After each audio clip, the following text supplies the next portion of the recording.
All right. Glad I could make you laugh, my man. Ladies and gentlemen, my next guest is William. He's actually a psychic and a healer. We had a off-air discussion about just how to manifest your destiny in different ways and how you can actually read someone's future, which I still don't understand completely, but I don't think Will does completely either, but he knows how to do it. Right? Absolutely. Yeah, yeah. He actually does this full time. So I definitely take him seriously. When you have to step away from, I guess, like a real career and be Hmm. able to do, psychic work full time, that means a lot of people come back to him, and he has repeat customers, and he just has new customers that keeps him Absolutely. going. Absolutely. Yeah. Mhm. So a lot of respect for that. Um, Dude, so how do you read people's futures? So the thing with the future is it's based on a timeline. Now, I always tell people you're creating your own future as you go, but there's different timelines that you can take, and different things will happen on those different timelines. So I will read a certain timeline and say, well, if you do this, if you make this decision, this will happen. But if you change the timeline and make a different decision, something else will happen. But some things, certain things, are agreed upon before we got here, like contracts to do certain things and experience certain things. But at the same time, they're called soul contracts. But at the same time, we do have free will, so you can change that contract. So, as far as anything with the future, it does get a little complicated. But there's different timelines, like I said, and I can read those timelines of as far as like what's coming up. Okay, that's very interesting. I've tried to do like remote viewing Hmm. myself, which I don't think I'm that good at yet. I was reading a book. It was by a physicist, Yep. and he was trying to predict like the future Hmm. and remote viewing. And the concept was the fact that people could be really accurate at remote viewing in the present moment Hmm. is because the probability is close to zero. So the more out you get in time, like in the future, the more probability things can happen. So like within 6 months, a billion things could happen to me. That's I could true. hit the lottery. My house could burn down. So all these Right. probabilities, the further out you get, Hmm. the harder it is. But the closer you get, like within a week or two, it's easier to, Yeah, I most guess, read a future. most definitely, of course. Yeah, the closer you are to that time, like a week or 2 weeks, it's easier to read rather than 6 months down the line. There's so much that could happen. So even when I get readings myself, I'll have someone read me because I don't really like reading myself so much, even though I do. But then I'm just like everybody else. I want to get a reading sometimes. Yeah. So and then someone will say another psychic will tell me, all right, so 2 years down the line, you're gonna be a millionaire or something, or you're gonna meet the love of your life or whatever it is. Then I was like, all right, maybe that could happen, but that all depends on the choices that you make along the way. But a good psychic will tell you if you make this specific choice, yeah, you could meet that person. Your timelines could definitely meet. But again, at the same time, there are certain contracts, soul contracts that you've made with other souls to learn lessons and expand your own soul. Can we talk about that a little more? Because we were talking about that last time me and you were talking. You said Yeah. something about contracts. I thought you mean like a contract with the devil, but I looked into it a little more. No, No, no. no, I know what you mean. Yeah. It's more like unwritten agreements you've made with people. Like you made Yeah. an agreement with your dad. He's your father, you're his son, Exactly. like that. So can Exactly. you elaborate on that a little more? Sure. So two souls before we come here, two souls will meet and they'll say, "I'm going to play this out in your reality. You're going to play that out in your reality." Even people that are so called like bad people, they'll play that part and they'll agree to play that part in other people's lives to play, and it's all about expanding your soul. So there's an actual contract, a written soul contract in what they call the Hall of Records, and that's in the Akashic record realm. Can you change your contract if you want, or Yes, you cancel the can. contract? Yes, you can. You can change your contract. Your higher self and your soul has to agree upon it, and the other person's soul as well. So contracts can absolutely be changed. Okay. So This is like five that's years ago. huh? Because 5 years ago, I used to be all about partying, drinking, Yeah. going out with girls, Mhm. and then I started meditating. And slowly, I was like, dude, this is not really the life I want. Yeah. And then like now, I'm completely sober. Been Yeah. sober over a year, That's awesome. and like I'm really like I want to spend Saturday nights at home, Yeah. or like maybe like out with my friends, like have my friends over, Yeah. or just do positive things, you know. Yeah. It's just like nice and Um, relaxed. yeah. So I changed who I was. Mhm. I guess it is something I have to do with my higher self. But like that contract that I had, like just party, just have fun, bro. I just want to get rid of that. So you have the power to do that. Yes, absolutely. Absolutely. Okay. And it could have been that you already had that written in the original contract that you were going to party the first half of your life and then the second half of your life or whatever. Or at some point you would change and become a spiritual being and not A party. party animal. Yeah. Yeah. I guess, man, it helped. I actually went to Joe Dispenza's meditation retreat, Oh, that's awesome. dude. And then like I really want to stop drinking because it was a part of a culture that like drinks a lot, like Russian people, you know, Armenian people. Yeah. Yeah. And then like I was there, just completely stopped, dude. And it was like unlimited alcohol, hot yoga girls Yeah. on the beach. And the next thing I know, I just stopped. Like, whoa, this is not the place to stop drinking. But I did.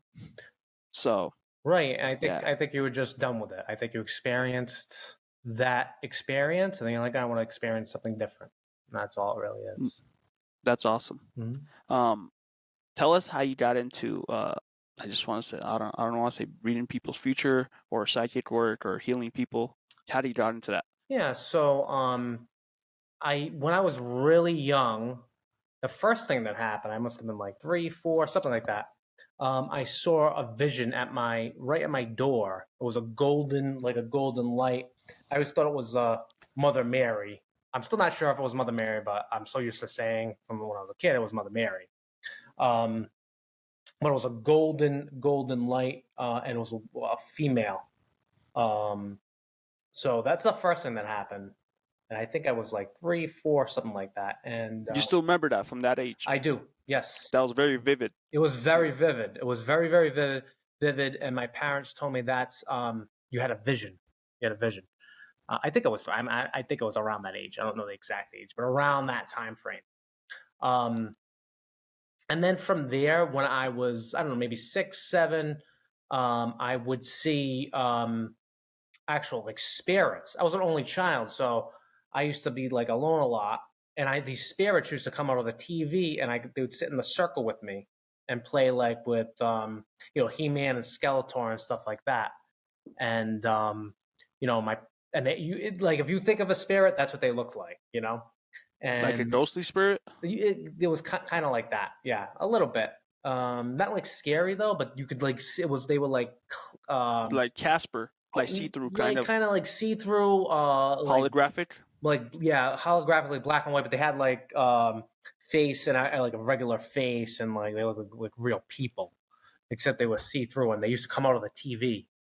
So my parents said, "Oh no, that's just imaginary friends." And then once they said that, it was like they stopped coming, because I put the definition of imaginary on them. And from there, not much happened from there. Well, I used to dream about maybe in high school. Actually, something else did happen. When I made my first communion, the nuns used to go around to the house and just like meet with the parents and stuff before the communion. So there was Sister Margarita. They used to was going around she was like the head nun in my neighborhood. And she came to my house. My mother gave her coffee, some Italian cookies, and things like that. And I was like, I just knew. I was like, she's gonna spill that coffee. But her hand, like she was nowhere near like the coffee. Like I just knew it would spill. And what do you know? She spills the coffee. Let me ask you that: was that cause and effect, or was that you causing? I always wondered if that I actually if I did that. I don't know. I could have did that. You know too. what I mean? Yeah. So there's that tricky line too, man. That's something I'm trying to understand. Yeah. That I still can't. Like sometimes you can cause things to happen in your life. Absolutely. Like you can manifest it, like anything. Actually. Absolutely. I could. A lot of people are good at doing bad things for themselves. Oh yeah. Like my life's never gonna amount to anything. I'm never getting that raise, and guess what? You're not going to get it. Exactly. I could have done that. Yeah, I could have done that. I'm not sure which one it was, but I always thought, wow, that was interesting, you know. Nice. But yeah, How did you really know that? I don't want to say gift, but you're able to build up on this talent of oh yours. yeah, I didn't know it yet. I didn't know at that point. Um, the only other thing I thought was weird was like when I was in high school, I would dream. I dreamt about my cousin. My cousin died at a very young age. I had a dream about him before he died, the Were you night guys close? before. The night before, and then one of my grandparents as well. My best friends told me that when his grandpa died, the night before, he came to him Mm. in the room and he held his hand Oh yeah. and he's like, "It's gonna be okay. Don't worry about it." Mm. Mm. And he was like shocked. And in the Mm. morning, he found out that his grandpa died. That's funny you It's mentioned that, man. unbelievable. And just to let you know too, when my mom died, she was seeing her parents all the time. So that's absolutely true. My father's actually transitioning right now. Unfortunately, Sorry to hear that, he's in the bro. process. That's okay. But he's seeing right now his father, his mother, um, my mom. You know. So he has a foot in both Yes, worlds, you could say. exactly. There's a foot in both worlds. He has a foot in That's both funny worlds. because I talk to a lot of people that are religious, not spiritual, and they're like, "No, man, this isn't true." But they'll have stories That's of this absolutely type true. of stuff. Even all the hospice nurses know about it. You know, they all know about it's very, very, very common for that to happen. But not until my mom actually passed, I started meditating. Maybe a few months after she passed. Um, and there's a picture in my house. I was taken to this picture in my house. I knew my mom was like guiding me towards it. And it's kind of a complicated picture. I'm actually looking at it right now. It's like a vase, and then there's a pine cone in it. But I like, you know how you like walk by something, you don't really like look at it that well. Yeah, So I walk over. especially when it's in your home. Yeah, I walk over to it. I'm just looking. I was like, I never noticed that pine cone before, and like something like drawn me to this pine cone. I was like, I know this is my mother. Like, well, I just knew. It's like a knowing. Um, So I'm looking at the pine cone and I'm like, oh, she wants me to meditate because I already kind of knew about the pineal gland a little bit. Yeah, that's what the pine cone is actually. Yeah. So I was like, oh my God, she wants me to meditate. So I started meditating. And then, I started meditating daily. And, I used to work at a medical marijuana dispensary at the time. And there was mediums that used to come in there. And I used to talk to the mediums. So, Really, people yeah, that could talk to the dead. yeah, yeah. Okay, I do that too, by the way. I do mediumship as well. But I heard that's a lot harder because that takes the energy out of you. Is that true? it is harder than doing just a regular reading. Yes, Okay. it is tougher. But well, I guess I mean it does take more energy. It's like I have to like Yeah, get myself in a very good place before I do a I medium. knew a girl that did it, but she stopped because she's like, I don't, apparently what the dead would tell the living is not what the living wants to hear. Oh yeah, sometimes. So That's yeah, so true. she stopped. Yeah, Yeah. that's true. So so I started meditating, and there's one medium that came in there in particular. Like after like 6 months of meditating, this is like in July now of 2013. I one of the mediums told me, goes, you can go to different dimensions, right? This is what is going to get into astral travel. I was like, really? And I was very confident that I could do this at the time he starts telling me about it because I'm already researching it. I'm getting really good at meditating. I'm seeing visions and things like that. So I was like, all right, I'm going to do it. I'm going to go to a different dimension. So I lay a blanket down a Saturday night. I put high vibrational music on, and I completely astral traveled into different realms. It's a kind of First time that was my first time. No training, trying, no training. That was no your first time. training. Like fuck yeah, I'm just trying to do this. No training whatsoever. I just did it, and it was like wild. I went to many different realms. I went to I went through space and then I went past space, and then it was like a void.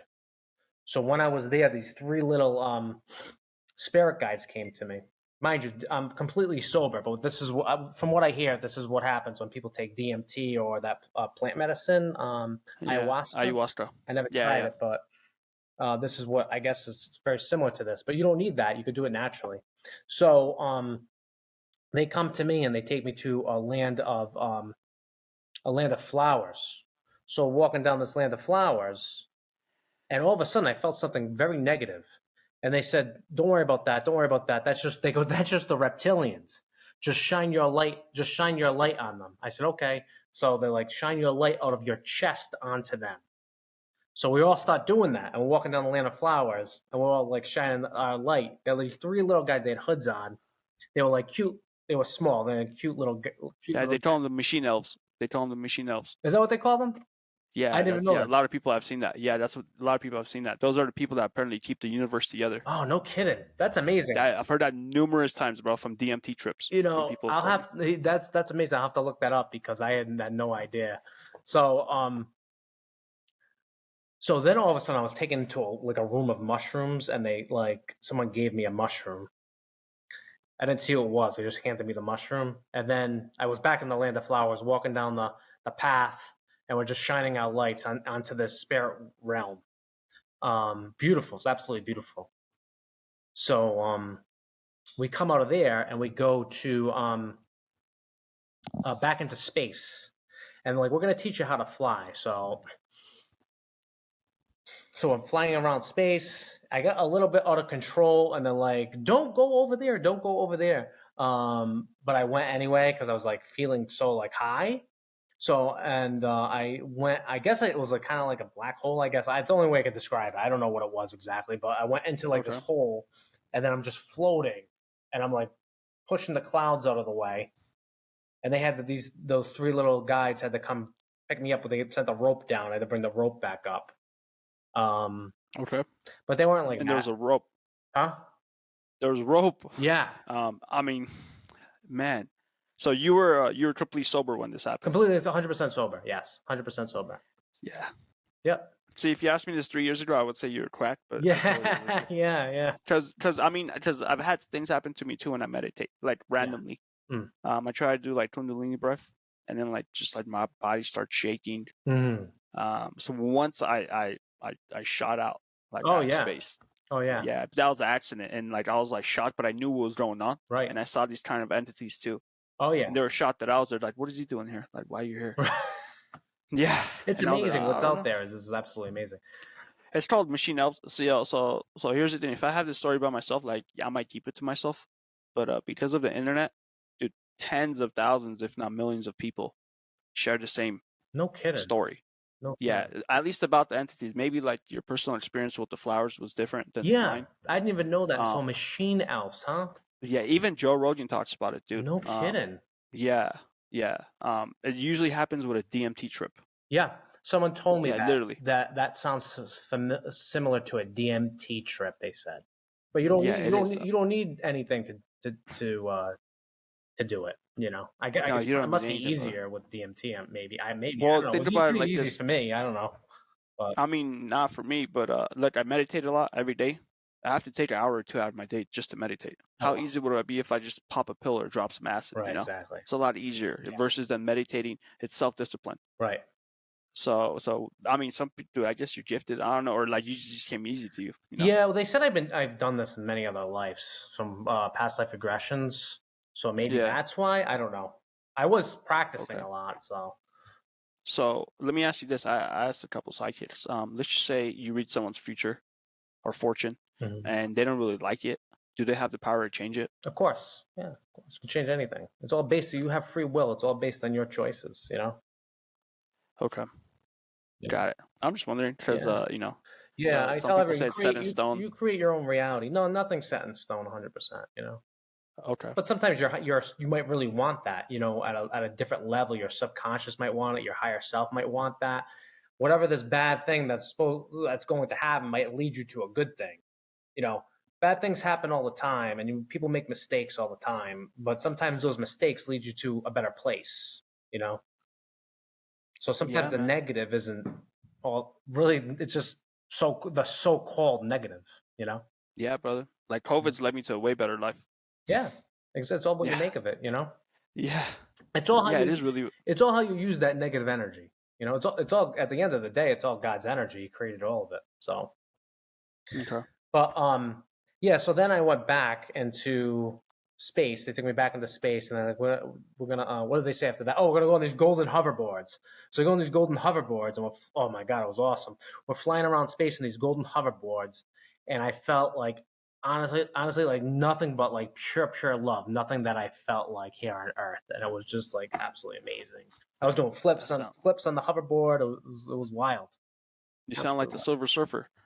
I don't know if you know who that is. It's a comic book character. He just flies space with a surfboard, literally. Oh no, I don't. All of the universe. What is it? What was it called? Silver Surfer. Silver Silver Surfer. Surfer. I'll have to Yeah, look that it's up just too. like that. He's just traveling from planet to planet, No dude, on a way. surfboard. Yeah.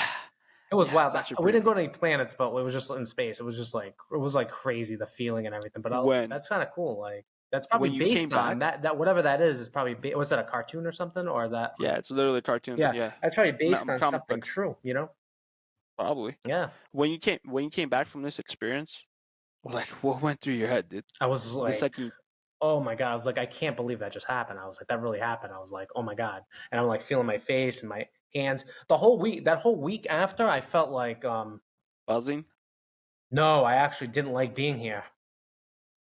I didn't like being on Earth because like it's so much matter and stuff. Like there, you could just fly through anything and do anything. Like I was getting stuck in traffic, and I didn't like being in traffic.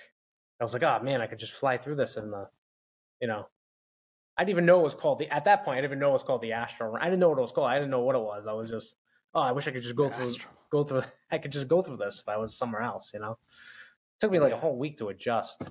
That's why I actually teach astro travel now, and I Do you? start. Yeah, I start people slowly. So I might have to let you up on that. let me let this go. Because I've done it by myself and it scared the shit out of me. Yeah, it can't be Because I was scary. just, Yeah, you have to have no fear when you do it. That's a big thing. Let me let this dog out so he's not. yeah, do your thing. All right. Yeah, do your thing, man.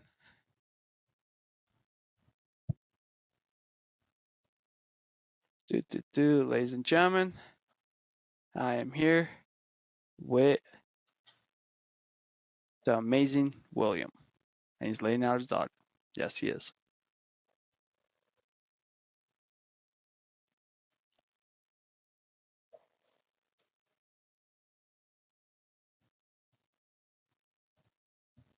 Okay.